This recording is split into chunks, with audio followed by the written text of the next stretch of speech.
नमस्कार, मैं हूं मृत्युंजय कुमार झा और शाम के 5:30 बज चुके हैं।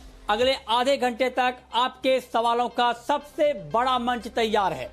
अगर आपने कमोडिटी में ट्रेड किया है या फिर नया ट्रेड करना चाहते हैं, जानना चाहते हैं, समझना चाहते हैं कि आपके लिए कहां पर कमाई के मौके बनेंगे, तो आप सवाल पूछिए। नंबर आप नोट कर लें जिस नंबर पर आप सवाल पूछ सकते हैं, 02223001634। इसके अलावा आप 02223001635 पर भी अपना सवाल पूछ सकते हैं।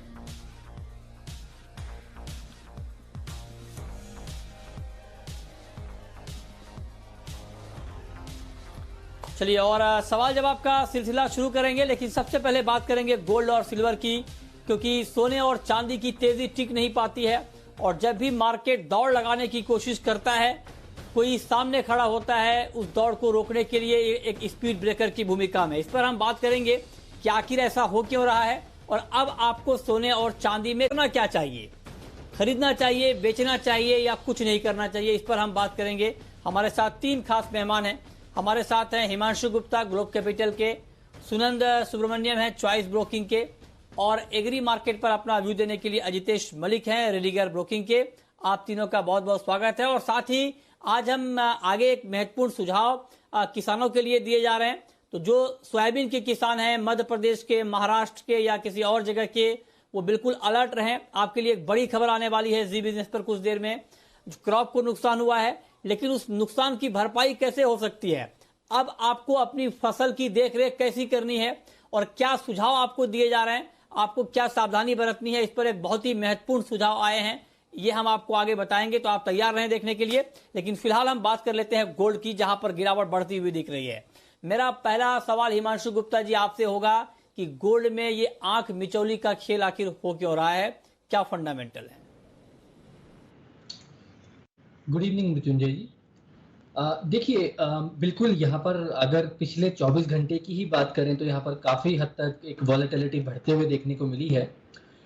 लेकिन मृत्युंजय, मेरा ऐसा मानना है कि कल जिन लेवल से यहाँ पर लगभग $1900 के ऑलमोस्ट उन्हीं लेवल्स को टेस्ट करने के बाद जिस तरह से प्राइसेस में रिकवरी आई और भारतीय बाजारों में भी ब्रीफली एक बार 51,000 के नीचे पर कीमतें गई, लेकिन क्लोजिंग बेसिस पर हम 51,000 के ऊपर ही बंद हुए, जो कि एक क्रूशल अच्छा सपोर्ट बाजार के लिए मानकर हम लोग चल रहे थे।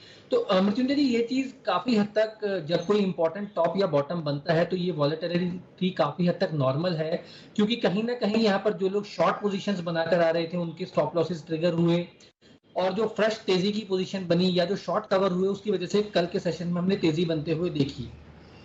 अब जहां तक आज के ट्रेडिंग की बात है और आज हमने देखा कि एक हायर लेवल पे खुलने के बाद कुछ दबाव देखने को मिला है, तो मृत्युंजय इसमें सबसे बड़ा कारण तो आज के जो रुपये में जो एप्रिसिएशन देखने को मिली उसकी चलते यहाँ पर आज गोल्ड के प्राइसेस में यहाँ पर थोड़ा दबाव बनते हुए देखने को मिला है।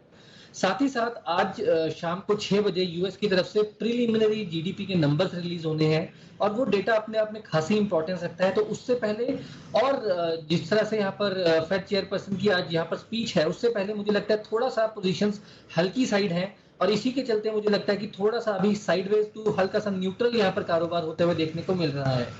अब अगर यहाँ से ट्रेड की बात की जाए या फिर यहाँ पर एक व्यू की बात की जाए मृत्युंजय, तो मुझे लगता है कि यहाँ पर एक जो रिस्क रिवॉर्ड है वो तेजी की तरफ बनता है और 51,250 के आसपास यहाँ पर इंडियन मार्केट में मुझे लगता है कि खरीदारी करके चला जा सकता है।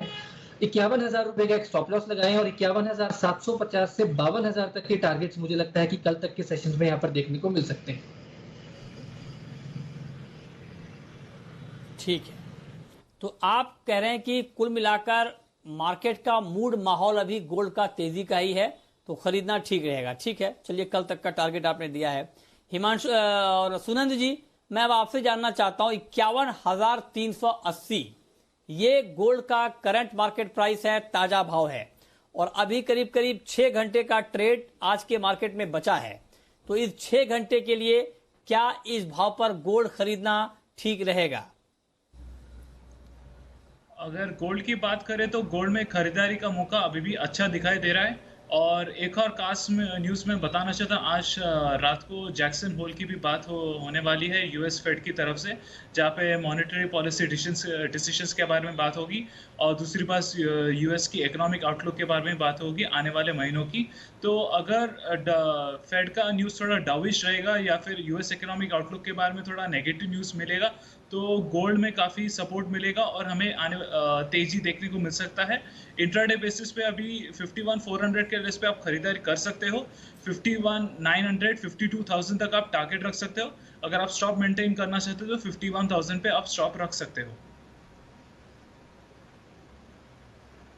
अच्छा, तो आप करें 51,250 पर आप हिमांशु जी का मानना है कि 51,250 पर आप गोल्ड खरीद सकते हैं, और आपका व्यू है कि अगर आप गोल्ड खरीदना चाहते हैं तो आप भी यहां पर बाइंग करके चलिए। तो कुल मिलाकर गिरावट पर एक बाइंग की राय गोल्ड में आ रही है, इस पर आप नजर रखें।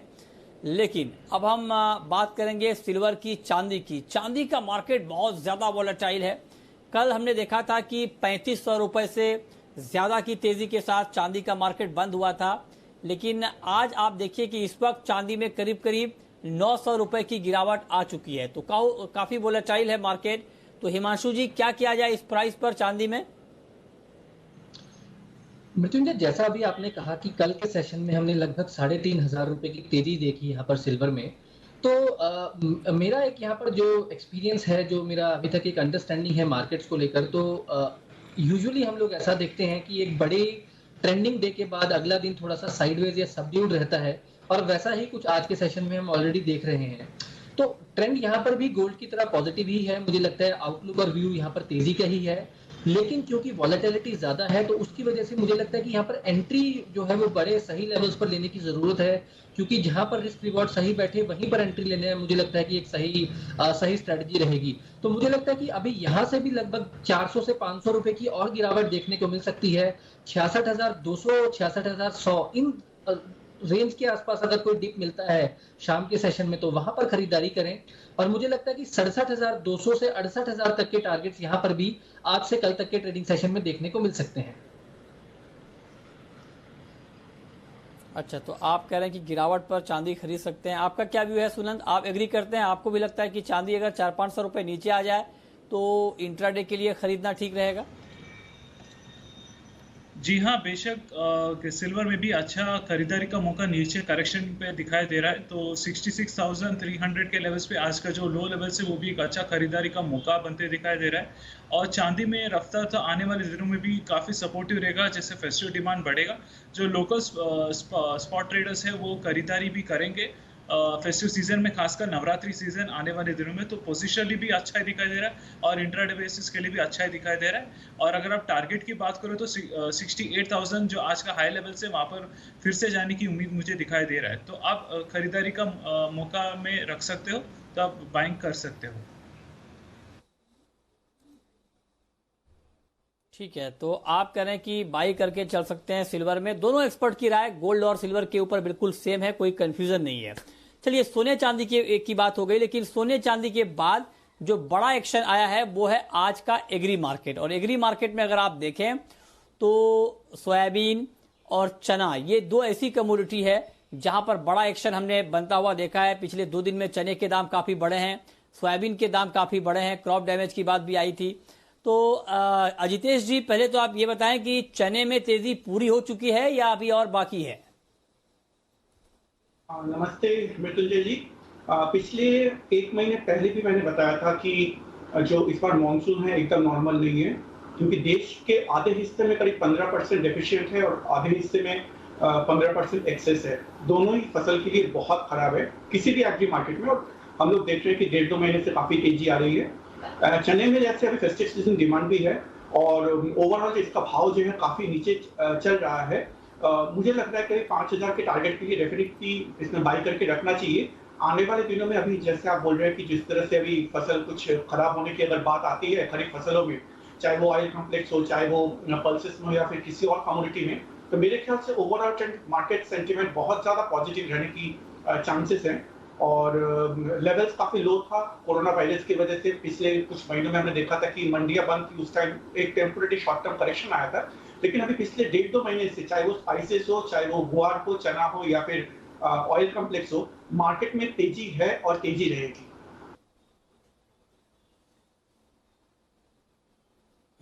तो आप कह रहे हैं तेजी है और तेजी रहेगी, इस पर आप नजर रखिए। एक काउंटर है ग्वार, जहां पर पिछले 2 दिन में, कल और आज में गिरावट रही है, लेकिन 2 दिन पहले तक तेजी थी, उसके बाद 2 दिन से गिरावट आ गई है। क्या समझा जाए ट्रेंड अभी ग्वार का, और ग्वार में करना क्या चाहिए? चलना चाहिए। 4000 का एक बहुत अच्छा साइकोलॉजिकल सपोर्ट है, लेकिन इमीडिएट सपोर्ट 4064 का भी लेवल बना हुआ है, और मेरा लॉन्ग टर्म का टारगेट करीब 4500 का टारगेट है इसमें, गोआर सीड सितंबर कॉन्ट्रैक्ट में। और इमीडिएट अगर आप शॉर्ट टर्म की बात करते हैं, 4240 का रेजिस्टेंस लेवल रहेगा। क्रूड में तेजी है, डॉलर में भी ओवरऑल तेजी है, और आने वाले दिनों में इसमें एक्सपोर्ट डिमांड भी बढ़ने वाला है, जो कि करीब फरवरी से जून तक, जैसा मैंने पहले ही बताया, कोरोना वायरस की वजह से मंडियां भी बंद थी, तो उसमें एक्सपोर्ट से पिकअप नहीं हो पा रहा था, लेकिन अब धीरे धीरे एक्सपोर्ट डिमांड काफी ज्यादा बढ़ने की चांसेस हैं। और अगर डॉलर स्ट्रांग रहा, क्रूड ऑयल स्ट्रांग रहा, ये सारे फैक्टर्स पॉजिटिव रहेंगे। पूरा एग्री मार्केट तेज है, गुआर सीड, गुआर गम भी काफी ज्यादा तेज रहने की चांसेस है। ठीक है, तो आप कह रहे हैं ग्वार में बड़ी तेजी सामने खड़ी है, 4500 का भाव भी सितंबर कॉन्ट्रैक्ट में दिख सकता है, इस पर आप नजर रखिए। लेकिन चूंकि अभी सोयाबीन की हमने बात की, और हमने आपको कार्यक्रम की शुरुआत में बताया था कि सोयाबीन किसानों के लिए एक महत्वपूर्ण खबर है। खबर ये है कि जिस तरह से क्रॉप को नुकसान हुआ है, येलो मोज़ेक नाम से जो कीट है उसका अटैक हुआ है सोयाबीन की क्रॉप पे एमपी में, और 10 से 12% क्रॉप डैमेज की बात, नुकसान की बात सोपा ने कही है। तो अब सवाल यह है कि इस नुकसान को कैसे कम किया जाए, और जो किसान भाई इस वक्त हमें देख रहे हैं उनके लिए जानना बहुत जरूरी है कि अब वो क्या कर सकते हैं। अगर उनकी फसल में मान लीजिए नुकसान है, उनकी फसल को कीड़े लग गए हैं, तो अब उनके पास क्या विकल्प बचते हैं, कैसे उनको अपनी फसल को बचाना है। यही सुझाव देने के लिए हमारे साथ सोपा के ईडी डीएन पाठक साहब जुड़ रहे हैं। इन्होंने काफी रिसर्च किया है और कुछ साइंटिस्ट इनके हैं, इन्होंने बातचीत करके कुछ महत्वपूर्ण सुझाव किसानों के लिए तैयार किए हैं। क्या सुझाव हैं ये जानना बहुत जरूरी है। पाठक साहब हमारे साथ जुड़ चुके हैं। पाठक जी बताइए, जो किसान इस वक्त हमें देख रहे हैं और जो क्रॉप डैमेज की फसल नुकसान की मार झेल रहे हैं, उनके लिए क्या सुझाव है, कैसे अपनी फसल को बचा पाएंगे वो? देखिए, एक तो सुझाव मैं ये कहना चाहता हूँ कि जो बिल्कुल नुकसान जहाँ हो चुका है, एकदम कुछ नहीं बचा है, वहां पे कोई अब कुछ करने की फायदा नहीं है। लेकिन बहुत सारी फसल ऐसी है जिसको अभी बचाया जा सकता है, जिसमें नुकसान कम किया जा सकता है। तो उसके लिए कुछ सुझाव अपने आईसीआर ने दिए हैं, हमने भी दिए हैं, कि गर्डल बीटल और तना मक्खी जो है उसके लिए एक बीटा साइफ्लूथ्रिन है और एमिडाक्लोप्रिड है। ये किसानों को सलाह दी जाती है कि अपने खेत में छिड़काव करें, उससे उनके जो अभी प्रॉब्लम है, सेमी लूपर है, ये चीजें, इल्लियां हैं, उनका जो प्रकोप है वो उससे कम हो जाएगा। एक ये सलाह है। दूसरी, जहां एंथ्रोकनोज और दूसरी बीमारी राइजोबैक्टीरिया थी, उसके लिए भी हमने एक सलाह दी है कि ट्यूबरकुलोजोल और 2-3 दवाइयां हैं जो हमने बोला, ये टेक्निकल नाम है तो किसानों को थोड़ा देखना पड़ेगा, उनका छिड़काव करेंगे। इससे क्या होगा कि जो अभी फसल जिसमें अभी नुकसान पूरा नहीं हुआ था, जहां फली बन रही थी या जहां पे अभी चांस है कि फली ठीक से हो जाए, तो उसमें काफी मिटिगेशन होगा, नुकसान जो है वो 100% नहीं होगा, नुकसान कम हो जाएगा। ऐसा हमने सलाह दी है किसानों को। अच्छा, तो ये जो आप दवाई के नाम बता रहे हैं, ये थोड़ा मुश्किल तो है याद करने में और समझने में, तो मैं ये जानना चाहता हूँ कि जो नाम अभी आप बता रहे हैं, क्या इसी नाम से ये दवाई मार्केट में मिल जाएगी या फिर वहां पर कुछ और नाम से जाना जाता है? किसानों को और सहूलियत हो खरीदने में, इसके लिए क्या कुछ कहेंगे आप? देखिए, किसान जब भी किसी दवाई वाले के पास जाएगा तो वो ये नाम लेगा, तो उसके ट्रेड नेम से बहुत सारी दवाएं अवेलेबल है मार्केट में। तो 5-6 जैसे दवाइयां होती है ना, तो पैरासीटामोल है, क्लोसिन है, तो हमने एक नाम, दवाई का नाम बता दिया। अब ट्रेड नेम इसके बहुत सारे अवेलेबल है, किसी भी कंपनी खरीद सकते हैं, जो सस्ती वो खरीद सकते हैं, जिसकी अवेलेबिलिटी अच्छी हो वो खरीद सकते हैं। ये ट्रेड नेम है जो कोई भी दवाई वाला जानता है। पानी, अच्छा पानी का क्या करें पाठक जी? हाँ पाठक जी, पानी का ध्यान कैसे रखें कि क्रॉप में कितना पानी देना है, नहीं देना है? नहीं, अभी देखिए, क्रॉप में कहीं पानी देने की जरूरत नहीं फिलहाल, कहीं पे भी बिल्कुल अभी पानी की तो कहीं आवश्यकता है नहीं। अभी अगर सूखा पड़ता है तो वो बात आएगी, उसके बारे में अभी चर्चा करना शायद थोड़ा प्रीमेच्योर है। अभी पानी की कहीं पे जरूरत नहीं, पानी लगाने की कहीं पे जरूरत नहीं है, अभी कोई सूखा नहीं पड़ा हुआ कहीं पे। जी अच्छा, किसानों को ये कहना जरूरी था कि ये दवाइयां जो है उस ठीक है, फसल में ना ठीक है, डालें तो कि आप कह रहे बिल्कुल हैं खराब कहीं हो सूखा जाए। नहीं है। हाँ, जो फसल पूरी तरह से खराब हो चुकी है उस फसल में ये दवाई ना डालें, ये बहुत महत्वपूर्ण सुझाव है। पता चला आपने दवाई खरीदी और जो क्रॉप डैमेज हो गया, आपको लगेगा कि वहां डालने से वो फसल फिर से आ जाएगी, तो वो नहीं होगा। ये बात साफ साफ पाठक जी कह रहे हैं। जहां पे डैमेज नहीं हुआ है उसमें आप डाल दें, या थोड़ा बहुत है उसमें आप डाल दें, ताकि उसमें डैमेज ना हो, उस पर अटैक ना हो, उसको नुकसान ना पहुंचे। ठीक बात है, बहुत शुक्रिया पाठक जी आपका, किसानों के लिए बहुत महत्वपूर्ण सुझाव। और अब शुरू करते हैं सवाल जवाब। पहला सवाल है अनिल का, अकोला से। पूछिए अनिल जी। नमस्कार सर, ये 31 तारीख सोमवार के दिन ये सिल्वर में 10,000 रुपए की मंदी और गोल्ड में 3,000 रुपए घट सकते हैं? 31 तारीख को, मतलब ये तारीख से कुछ खास मतलब प्रेम आपको 31 तारीख को ही क्यों घटना बढ़ना चाहिए? तो वो एस्ट्रोलॉजी में है, वो हिसाब से कुछ है सब, मतलब 31 तारीख तक के वैसी मंदी का पोषण है कुछ? एस्ट्रोलॉजी तो खैर हम लोग नहीं नहीं, चलिए आप वो एस्ट्रोलॉजी की बात तो दूसरी हो गई, लेकिन फंडामेंटली क्या होगा ये हम बता सकते हैं आपको। बताइए हिमांशु जी, क्या लग रहा है 3-4 दिन में गोल्ड और सिल्वर का प्राइस? मृत्युंजय जी, मेरे हिसाब से कल मार्केट ने दोनों ही गोल्ड और सिल्वर ने इंपॉर्टेंट क्रूशियल लोज बना लिए हैं, और मेरे हिसाब से ये लोज यहाँ पर कुछ आने वाले हफ्तों तक वायलेट नहीं होने चाहिए। और जब तक ये लोज वायलेट नहीं होते तो मेरा ऐसा मानना है कि यहाँ से साइडवेज टू थोड़ा सा पॉजिटिव स्टांस रहेगा। और हालांकि अपसाइड भी थोड़ी लिमिटेड रह सकती है, लेकिन मुझे लगता है कि यहाँ से डाउन साइड जो है वो शायद अब लिमिटेड हो गई होगी और यहाँ पर एक कंसोलिडेशन बनते हुए नजर आएगी। तो मुझे टेक्निकली और फंडामेंटल दोनों ही पैरामीटर्स पे कोई इतनी बड़ी मंदी यहाँ पर नियर टर्म में नजर नहीं आती। ठीक है, चलिए अब हमारे साथ हनुमान जुड़ रहे हैं। पूछिए, क्या सवाल पूछना चाहते हैं हनुमान जी आप? हेलो सर, मैं गोल्ड पर अच्छा, पूछना अरमान चाह जी, रहा अच्छा था। अच्छा, पूछिए अरमान जी। मैं गोल्ड पर पूछना चाह रहा था। 53,000 रुपए पूछिए। पर गोल्ड बाई है, तो मैं कहाँ जाके निकलूं? अभी होल्ड किया है, 50-500 भी देख लिया। कहाँ जाके निकलूं या नीचे कहाँ आकर के बाई करूं एवरेज करने के लिए? हाँ, ठीक बात है। बताइए सुनंद जी, 53,500 पर इनकी बाइंग है गोल्ड में, और ये जानना चाहते हैं कि किस भाव पर निकलें, किस भाव पर एवरेज करें, बताइए। अगर बात गोल्ड की करें तो gold already rock bottom levels पे आ गया है अभी के लिए, और अगर वो एक स्टॉप लॉस मेंटेन करना से 51,000 के आसपास रख सकते हैं। लेकिन आज के जो यूएस के न्यूज़ हम एक्सपेक्ट कर रहे हैं थोड़ा डाउविश है, तो एक रिकवरी बेस मिल सकता है। तो आज के दिन अगर आप रिकवरी एक्सपेक्ट करना चाहते हो तो आप वेट कर सकते हो। तो 52,000 तक फिर से जाने की उम्मीद है आज के दिन, और लॉन्ग टर्म बेसिस तो फिर से 56,000 हम आने वाले दिनों में देख सकते हैं। तो अगर आप पोजिशनली बैठना चाहते हो तो होल्ड कीजिए। अगर आप 1-2 दिन में एग्जिट करना चाहते हो तो 51,000 पे स्टॉप लॉस मेंटेन कर लीजिए। ठीक है, अगला सवाल है सुशील कुमार का। पूछिए सुशील जी। मृत्युंजय जी, मैं आपसे एक सवाल पूछता हूँ। सोना और चांदी ना तो खाने की चीज है ना पीने की चीज है, तो इतनी नाजायज तेजी मंदी क्यों आ रही है सर?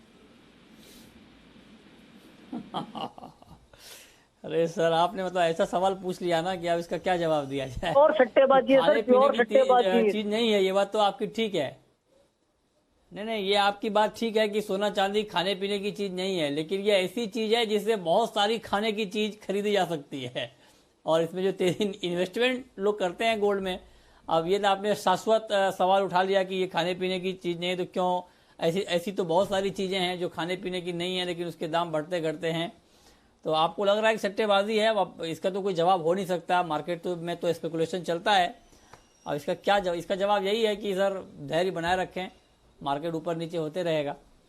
ठीक है, आगे बढ़ते हैं। क्रूड का मार्केट हिमांशु जी कैसा लग रहा है आपको? मृत्युंजय जी, देखिए हमने देखा कि कई बार यहाँ पर बाजार ने तेजी बनाने की कोशिश करी पिछले करीब, अगर मैं 2 से 3 हफ्तों की भी बात करूं, लेकिन अल्टीमेटली हर बार आकर वो जो 3220 3240 इन लेवल्स पर आकर अटक रहा है। और जिस तरह का यहाँ पर फंडामेंटल न्यूज फ्लो वो पिछले दिनों निकल कर आया कि जिस तरह से स्टॉर्म के चलते यहाँ पर काफी हद तक प्रोडक्शन जो है वो बंद है, उसके बावजूद भी यहाँ पर ऑयल के प्राइसेस ने अभी तक कोई बड़ी तेजी नहीं दिखाई। लेकिन बावजूद इसके अभी यहाँ पर जो प्राइसेस हैं वो न्यूट्रल हैं, फिलहाल कोई बड़ी मंदी या बड़ी तेजी फिलहाल करंट प्राइसेस पर दिखाई नहीं पड़ती। एक वर्ड ऑफ एडवाइस सिर्फ यहाँ मृत्युंजय जी ये रहेगी कि हमें यहाँ पर क्लोजली वॉच करना है। अगर 3240 के ऊपर यहाँ पर क्लोज आज या कल के सेशन में देखने को मिलता है तो मुझे लगता है कि यहाँ से एक बड़ी तेजी 3400 3500 तक के लेवल्स में देखने को बन सकती है। और जब तक ऐसा नहीं होता तो मुझे लगता है कि अभी ये नो मैन्स लैंड है, मुझे लगता है कि यहाँ पर ट्रेड अवॉइड करना चाहिए। ठीक है, ठीक है। अगला सवाल है पिंकी का, संभल से। पूछिए पिंकी जी। अजित सर से वो है मैंथॉल पे सवाल है कि कहते हैं 1015 की सितंबर ली हुई है, उसमें नीचे भाव कहाँ तक जाएंगे और ऊपर तक भाव कहाँ तक जाएंगे सितंबर? बताइए अजितेश जी। मेंथॉल 1050 तक के टारगेट के लिए बाय करके चल सकते हैं। इसके बाद भी ऐसा एक प्रश्न आया तो 975 या 70 चल रहा था, ट्रेंड पॉजिटिव है, 955-60 का एक सपोर्ट है और 1010 ब्रेक करता तो 1050 तक जाने की पॉसिबिलिटी है, ट्रेंड पॉजिटिव है। ठीक है, और अब वक्त है रैपिड फायर राउंड का।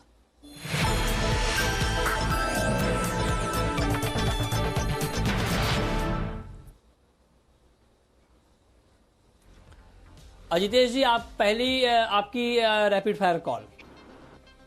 देखिए मुझे पूरा स्पाइसेस अभी ट्रेंड पॉजिटिव लग रहा है। जीरा 15,000 के टारगेट के लिए डेफिनेटली बाय करके चल सकते हैं, मार्केट उससे ऊपर भी जा सकता है, बहुत पॉजिटिव है। आपकी कॉल सुनंद। मेरा कॉल चने पर है। चने में काफी अच्छा तेजी का मौका देखने को मिल रहा है। 4670 के आसपास आप खरीद सकते हो। अगर आप स्टॉप मेंटेन करना चाहते हो तो 4590 पे, अगर आप टारगेट ऊपर रखना चाहते हो तो 4830 पे। एक काफी पॉजिटिव मोमेंटम है, तो चने में खरीदारी कर सकते हो। आपकी कॉल हिमांशु जी। मुझे थोड़ी सी गिरावट पर यहाँ पर 66,200 के आसपास चांदी में खरीदारी की सलाह रहेगी।